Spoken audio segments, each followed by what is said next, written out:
Thanks. The danger goes beyond just the high temperatures out there. With this kind of heat arriving so early, doctors and emergency crews say people may not be physically or mentally ready for it. Yeah, maybe not pre-hydrating the way you would normally do during the summer or something like that. So several main Phoenix hiking trails are closed for the first time this year. It's the earliest we've ever seen these trail closures since the extreme heat rule was enacted 5 years ago to close them once they got over a certain temperature there. 12 News journalist Gabriela Becerra live at what I think is probably the most challenging trail in the valley, especially in these high temperatures. Camelback Mountain. Gabby, there's so much bouldering near the top of that mountain. You're literally laying on those hot rocks, and it's a tough, dangerous climb in the heat.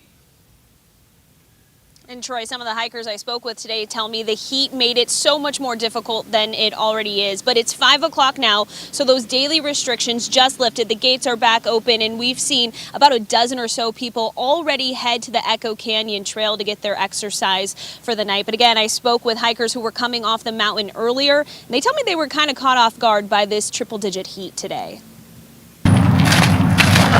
The view from Camelback Mountain attracts spring breakers from all over the country. It was good. It was beautiful at the top. Definitely worth it. But today, hikers were turned away by this sign, trail closed. Other than the trail being closed. Which never happens in March. It's too hot. I'm hoping that it cools off in this summer. This isn't a sign of what the summer is going to bring us. The city of Phoenix closes several popular trails from 8 a.m. to 5 p.m. on days when the National Weather Service issues extreme heat warnings. We want people to come out and enjoy our preserves, but we also want them to be able to return. The closures affect Camelback Mountain, Piestewa Peak, and 4 different trails at South Mountain. The more popular trails, but also the most difficult. Harder to hike, and it's harder for rescuers to come and rescue you. This rule went into effect 5 years ago and is meant to protect hikers and mitigate the risks for first responders. We had a couple mountain rescues this week where individuals had slipped and fallen.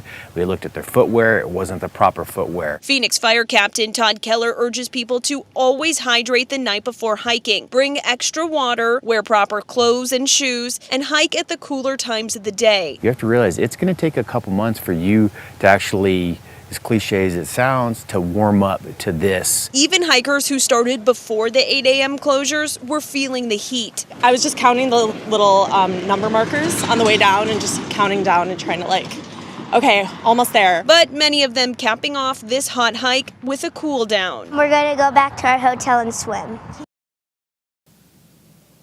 And these restrictions are in place through Sunday because there's an extreme heat warning all weekend. But there are more than 100 miles of other trails here in Phoenix that you can choose from that will be open. Live in Phoenix, Gabriela Becerra, 12 News. Yeah, they're a little less challenging than those big mountains, Gabby. Thank you. And, you know, that little girl had the right idea to jump in the pool. But how often do people living in the valley jump in their pool in March? Right. Normally, I will bet that's actually interesting. I bet you the pools really have warmed up this week with these temperatures.